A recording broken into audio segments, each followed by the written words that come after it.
बिस्मिल्लाहिर्रहमानिर्रहीम। अस्सलामु अलैकुम वरहमतुल्लाहि वबरकातुहू। हज़रत अनस रज़ी अल्लाह तआला अन्हु बयान करते हैं कि नबी करीम सल्लल्लाहु अलैहि वसल्लम को एक मरतबा ऊँघ आई। फिर आप सल्लल्लाहु अलैहि वसल्लम ने मुस्कुरा कर सर उठाया तो सहाबा ने पूछा, ए अल्लाह के रसूल, आपको किस चीज़ ने खुश किया? आप सल्लल्लाहु अलैहि वसल्लम ने फरमाया, अभी मुझ पर एक सूरत नाजिल हुई है। फिर आपने उन्हें सूरतुल कौसर की तिलावत करके फरमाया, जानते हो कौसर क्या है?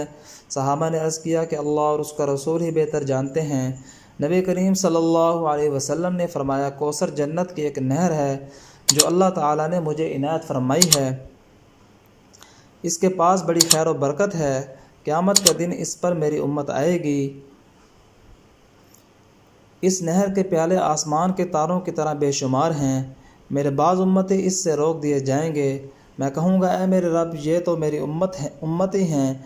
जवाब मिलेगा, आपको मालूम नहीं कि आप सल्लल्लाहु अलैहि वसल्लम के बाद इन्होंने आपके दीन में क्या क्या नई बातें ईजाद कर ली थीं।